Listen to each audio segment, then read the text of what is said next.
নমস্কাৰ, মই মজিদ আৰু আপোনালোকে চাবলৈ আৰম্ভ কৰিছে এছামিছ অলিম্পিক ইউটিউব চেনেল। বন্ধুসকল, পলকতে চাওঁ আহক আজি 9টা গুৰুত্বপূৰ্ণ খবৰ। বন্ধুসকল, প্ৰথম খবৰটি হৈছে গৃহযুদ্ধৰ দিশে গতি কৰিছে আফগানিস্তান। সুযোগৰ অপেক্ষাত আল কায়দা আৰু ইছলামিক ষ্টেট। এই মন্তব্য আগবঢ়াইছে এগৰাকী মাৰ্কিন সেনা বিষয়াই। তালিবানে ক্ষমতা দখল কৰাৰ পিছৰ পৰা আফগানিস্তান ভয়ানক সংকটত আছে।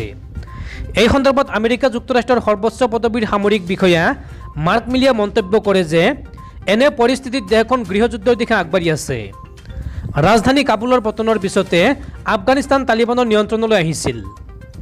বৰ্তমান সম্পূৰ্ণ আফগানিস্তান নিজ দখললৈ অনাৰ বাবে তালিবানে দেশখনৰ পঞ্চশীৰ প্ৰদেশত আহমদ মাছুদ বাহিনীৰ সৈতে যুঁজ দি আছে। দুয়োটা পক্ষই বহুতো হতাহত হোৱাৰ দাবী কৰিছে। কিন্তু গুৰুত্বপূৰ্ণ কথাটো হৈছে যে আফগানিস্তানৰ অৰ্থনীতিও ধ্বংসৰ দিশে গতি কৰিছে। দেশৰ বেংকবোৰ এতিয়াৰ পৰাই অৰ্থহীন হৈ পৰিছে। বিভিন্ন বিত্তীয় সহায়ো বন্ধ কৰা হৈছে। ইফালে কাবুল হেৰাতসহ বিভিন্ন অঞ্চলত নিজ অধিকাৰ বিচাৰি ওলাই আহিছে আফগানিস্তানৰ মহিলাসকল। এই প্ৰতিবাদক ছত্ৰভংগ দিয়াবলৈ তালিবানে আক্ৰমণ কৰা পৰিলক্ষিত হৈছে। মাৰ্ক মিলিয়ে আমেৰিকা যুক্তৰাষ্ট্ৰৰ সংবাদ মাধ্যম ফক্স নিউজক কয় যে মোৰ সামৰিক হিচাপ নিকাছে কয় যে পৰিস্থিতি গৃহযুদ্ধৰ দিশলৈ গতি কৰিছে। গৃহযুদ্ধৰ ফলত আল কায়দা আৰু ইছলামিক ষ্টেট ISৰ দৰে সন্ত্ৰাসবাদী সংগঠনসমূহ পুনৰ সন্মুখলৈ আহিব পাৰে বুলি তেওঁ আশংকা ব্যক্ত কৰিছে। সেনা বিষয়াজনৰ মতে অহা 12, 24 বা 34 মাহৰ ভিতৰত আফগানিস্তানত সন্ত্ৰাসবাদ পুনৰুজ্জীৱিত হ'ব পাৰে। তাৰ পিছৰ খবৰটিও হৈছে ৰাজ্যত হৈছে ভয়ংকৰ দুৰ্নীতি। চৰকাৰী বিভাগত চিকিৎসা বিলৰ কেলেংকাৰী। 39গৰাকী বিষয়া কৰ্মচাৰীৰ বিৰুদ্ধে গোচৰ ৰুজু। এইবাৰ ভুৱা ৰেফাৰেল আবেদনেৰে চিকিৎসা বিল সংগ্ৰহত নামিছে ৰাজ্যৰ একাংশ চৰকাৰী বিভাগৰ কৰ্মচাৰী। বিত্ত, শিক্ষা আৰু শক্তি বিভাগৰ 39গৰাকী বিষয়া কৰ্মচাৰীৰ বিৰুদ্ধে উত্থাপিত হৈছে অভিযোগ। তিনিটা বিভাগৰ সৰ্বমুঠ 39গৰাকী বিষয়া কৰ্মচাৰীয়ে জালিয়াতিৰে দাখিল কৰিছে ৰেফাৰেল আবেদন। ইয়াৰে শক্তি বিভাগৰ 37গৰাকী, শিক্ষা বিভাগৰ 2গৰাকী, বিত্ত বিভাগৰ 1গৰাকী। নিয়ম অনুসৰি চৰকাৰী কৰ্মচাৰীয়ে স্বাস্থ্য বিভাগৰ অনুমতি সাপেক্ষে উভতাই পায় চিকিৎসা ব্যয়। চিকিৎসা ব্যয় উভতাই পাবলৈ চিকিৎসা মহাবিদ্যালয়ৰ ৰেফাৰেল কমিটিয়ে প্ৰদান কৰিব লাগে অনুমতি। পিছে চিকিৎসা মহাবিদ্যালয়ৰ অনুমতি অবিহনে একাংশ চৰকাৰী কৰ্মচাৰীয়ে নিজ ইচ্ছাত চিকিৎসা কৰে ব্যক্তিগত খণ্ডৰ চিকিৎসালয়ত, যি ব্যয় হোৱা ধন উভতাই দিবলৈ দায়বদ্ধ নহয় ৰাজ্য চৰকাৰ। পিছে এই একাংশ চৰকাৰী কৰ্মচাৰীয়ে জালিয়াতিৰ আশ্ৰয় লৈ বছৰৰ পিছত বছৰত জমা দি গৈছে ভুৱা ৰেফাৰেল প্ৰমাণপত্ৰ। আৰু তেনে ভুৱা প্ৰমাণপত্ৰ জমা দিয়া 39গৰাকী বিষয়া কৰ্মচাৰীৰ বিৰুদ্ধে ভঙাগড় আৰক্ষী থানাত ৰুজু হৈছে গোচৰ। GMCHৰ অধীক্ষকে দাখিল কৰিছে এজাহাৰ। 1গৰাকী চৰকাৰী বিষয়া কৰ্মচাৰীয়ে ভুৱা প্ৰমাণপত্ৰৰে দাখিল কৰিছে 4 পৰা 10 লাখ পৰ্যন্ত বিল। অৰ্থাৎ 39গৰাকী বিষয়া কৰ্মচাৰী প্ৰায় 4 কোটিৰ অধিক কেলেংকাৰী সংঘটিত কৰাৰ সন্দেহ অভিযোগকাৰীৰ।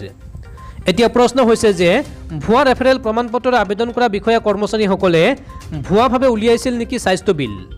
সেয়া হয়তো আৰক্ষীৰ সঠিক তদন্তত পোহৰলৈ আহিব। তাৰ পিছৰ খবৰটিও হৈছে ভাৰতবৰ্ষৰ কেন্দ্ৰীয় চৰকাৰে নতুনকৈ গৃহীত কৰা 3খনকৈ কৃষি আইন বাতিলৰ দাবীত 40টাকৈ কৃষক সংগঠনে 27 ছেপ্টেম্বৰত ভাৰত বন্ধ ঘোষণা কৰিছে। 27 ছেপ্টেম্বৰত ভাৰত বন্ধ। কৃষকসকলে ঘোষণা কৰিছে ভাৰত বন্ধৰ। 3খনকৈ কৃষি আইনৰ বিৰোধিতাৰে এই ভাৰত বন্ধৰ ঘোষণা কৰিছে কৃষক সংগঠনসমূহে। 40টাকৈ কৃষক সংগঠনে আহ্বান কৰিছে ভাৰত বন্ধৰ। মোদীক কৃষক বিৰোধী আখ্যা দি এই ভাৰত বন্ধ ঘোষণা কৰিছে কৃষক সংগঠনসমূহে। মুজাফৰনগৰত কৃষক মহাপঞ্চায়তত ভাৰত বন্ধৰ ঘোষণা কৰে 40টাকৈ কৃষক সংগঠনে। বন্ধুসকল, তাৰ পিছৰ 4 নম্বৰ খবৰটো জনোৱাৰ আগতে আপোনালৈ এটা সৰু ৰিকুৱেষ্ট, যদি এতিয়ালৈকে এইটো ভিডিঅ'ত লাইক কৰা নাই তেন্তে প্লিজ এটা লাইক কৰি দিয়ক। আৰু এনেকুৱা ধৰণৰ নতুন নতুন ভিডিঅ' পাবলৈ চেনেলটো ছাবস্ক্ৰাইব কৰি কাষত থকা বেল আইকনটো প্ৰেছ কৰি ৰাখক। তাৰ পিছৰ খবৰটিও হৈছে অসমত ক্ৰমান্বয়ে কমি আহিছে কৰোনাত আক্ৰান্ত হোৱা আৰু মৃত্যু হোৱা লোকৰ সংখ্যা। অসমত বিগত 24 ঘণ্টাত নতুনকৈ পুনৰ 321গৰাকী লোক আক্ৰান্ত হৈছে মহামাৰী COVID-19ত। অসমত বিগত 24 ঘণ্টাত 36,729গৰাকী লোকৰ ক'ভিড টেষ্ট সম্পন্ন কৰা হৈছিল। আৰু ইয়াৰে ভিতৰত 321গৰাকী লোকৰ দেহত ধৰা পৰিছে COVID-19 পজিটিভ।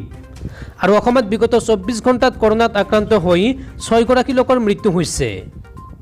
তাৰ পিছৰ খবৰটিও হৈছে কৃষক আন্দোলনলৈ আমাৰ পূৰ্ণ সমৰ্থন আছে, আমাৰ প্ৰধান শত্ৰু বিজেপি। নগাঁৱত এই মন্তব্য অসম জাতীয় পৰিষদৰ সভাপতি লুৰিণজ্যোতি গগৈৰ। বিজেপিক প্ৰতিহত কৰাৰ স্বাৰ্থত অনাগত সকলো নিৰ্বাচনতে বিৰোধীৰ উমৈহতীয়া প্ৰাৰ্থী প্ৰক্ষেপ কৰাৰ সিদ্ধান্ত লৈছে অসম জাতীয় পৰিষদে। আজি নগৰ বৰঘাট বাইপাছত আয়োজিত অসম জাতীয় পৰিষদৰ সাংগঠনিক সভাত ভাগ লৈ অসম জাতীয় পৰিষদৰ সভাপতি লুৰিণজ্যোতি গগৈয়ে কয় যে আমাৰ প্ৰধান শত্ৰু বিজেপি আৰু বিজেপিক প্ৰতিহত কৰাৰ স্বাৰ্থত আমি প্ৰতিটো নিৰ্বাচনতে বিৰোধীৰ উমৈহতীয়া প্ৰাৰ্থী প্ৰক্ষেপ কৰাৰ পক্ষপাতী। আনহাতে নগাঁও কাগজ কল সন্দৰ্ভত চৰকাৰে লোৱা স্থিতিক সমালোচনা কৰি লুৰিণজ্যোতি গগৈয়ে কয় যে নিৰ্বাচনৰ পূৰ্বে কেন্দ্ৰ আৰু ৰাজ্যত বিজেপি চৰকাৰ আহিলে কাগজ কল পুনৰুজ্জীৱিত কৰাৰ প্ৰতিশ্ৰুতি দিয়া এইখন চৰকাৰে চৰম বিশ্বাসঘাতকতা কৰিছে। প্ৰয়োজনত এনআৰএলৰ দৰে অংশীদাৰিত্ব ক্ৰয় কৰি হ'লেও চৰকাৰে কাগজ কল ৰক্ষা কৰক। ইপিনে দেশত চলি থকা কৃষক আন্দোলনলৈ পূৰ্ণ সমৰ্থন অসম জাতীয় পৰিষদৰ আছে বুলি মন্তব্য কৰি লুৰিণজ্যোতি গগৈয়ে কয় যে কৃষকৰ ক্ষেত্ৰত অসম জাতীয় পৰিষদে সদায় মাত মাতি আহিছে। অসমতো ভাৰতীয় খাদ্য নিগমে কৃষকক ঠগি আহিছে এই বুলি অভিযোগ কৰে লুৰিণজ্যোতি গগৈয়ে। তাৰ পিছৰ খবৰটিও হৈছে বাংলাদেশী মুছলমানৰ স্বাৰ্থ সুৰক্ষা কৰিবলৈ গঠন হৈছে AIUDF দল।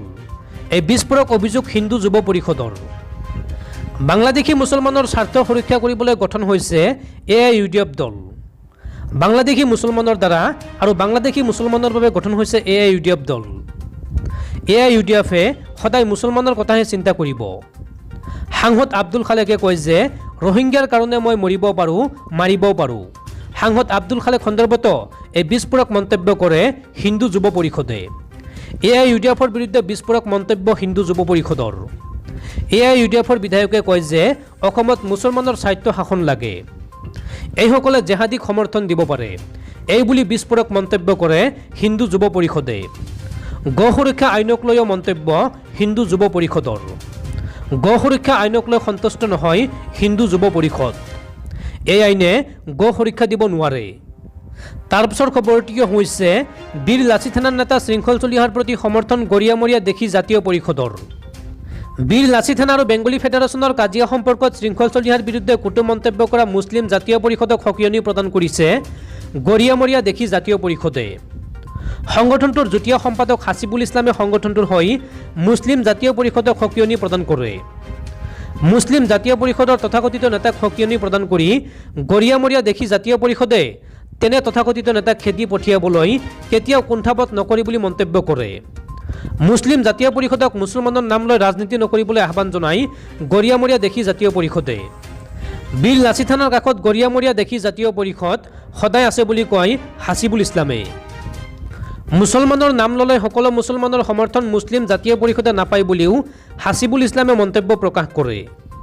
তাৰ পিছৰ খবৰটিও হৈছে জন্মদিনৰ পূৰ্বেই সুখবৰ। জনপ্ৰিয়তাৰ পৰীক্ষাত সকলো বিশ্ব নেতাক পিছ পেলালে নৰেন্দ্ৰ মোদীয়ে।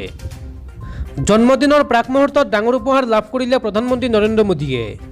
দ্য মৰ্নিং কনচাল্ট নামৰ এক বিশেষ সংস্থাই বিশ্ব নেতাসকলৰ অনুমোদন সম্পৰ্কে সমীক্ষা চলাইছিল। এই সমীক্ষাত সকলোকে পিছ পেলাইছে নৰেন্দ্ৰ মোদীয়ে। মোদীৰ ৰেটিং 70%। বিশ্বৰ বিয়াগম নেতা নেত্ৰী যেনে জাৰ্মান ৰাষ্ট্ৰপতি এঞ্জেলা মৰ্কেল বা মাৰ্কিন ৰাষ্ট্ৰপতি জো বাইডেন বা ব্ৰিটিছ প্ৰধানমন্ত্ৰী বৰিছ জনছন এই তালিকাত মোদীৰ পিছত আছে। এই ৰিপৰ্ট প্ৰকাশ পাইছে 2 ছেপ্টেম্বৰত। এই সমীক্ষাত ৰাষ্ট্ৰীয় নেতাসকলৰ অনুমোদনৰ লগতে খাৰিজ কৰাৰ সুযোগ দিয়া হৈছিল। তাত দেখা গৈছে যে মোদীক খাৰিজ কৰিছে মাত্ৰ 25%। এই ক্ষেত্ৰত তালিকাৰ আটাইতকৈ তলত আছে মোদী। দেখা গৈছে মোদীক খাৰিজ কৰা হৈছিল আটাইতকৈ বেছি চলিত বছৰৰ মে' মাহত। কোভিডৰ দ্বিতীয় ঢৌ দেশত অহাত সামান্য ক্ষুণ্ণ হৈছিল মোদীৰ ইমেজ। আনহাতে প্ৰধানমন্ত্ৰী মোদীৰ ৰেটিং আটাইতকৈ বেছি আছিল বিগত বছৰৰ মে' মাহত। কোভিড পৰিস্থিতিৰ প্ৰথম অৱস্থাত ৰেটিঙৰ নিৰিখত প্ৰায় 84%লৈ উঠিছিল মোদী। দ্য মৰ্নিং কনচাল্টে এজন ৰাষ্ট্ৰীয় নেতাৰ অনুমোদনৰ ক্ষেত্ৰত 7 দিনকৈ সময় বাছি লৈ অনলাইন ইণ্টাৰভিউৰ মাধ্যমেৰে নমুনা সংগ্ৰহ কৰে। 7 দিনত প্ৰাপ্ত তথ্য বা শুদ্ধৰ গড় উলিয়াই ৰেটিং দিয়া হয়। ৰাজনৈতিক মহলে কৈছে যে জন্মদিনৰ পূৰ্বে এই ধৰণৰ আন্তঃৰাষ্ট্ৰীয় অনুমোদনে মোদীৰ স্থান আৰু উচ্চ কৰিলে। বিজেপিয়ে এই তথ্য ব্যৱহাৰ কৰি দেখুৱাব পাৰিব যে বিৰোধীয়ে যিয়েই কওক সাধাৰণ জনতাৰ মনত এতিয়ালৈকে অটুট আছে নৰেন্দ্ৰ মোদীৰ জনপ্ৰিয়তা।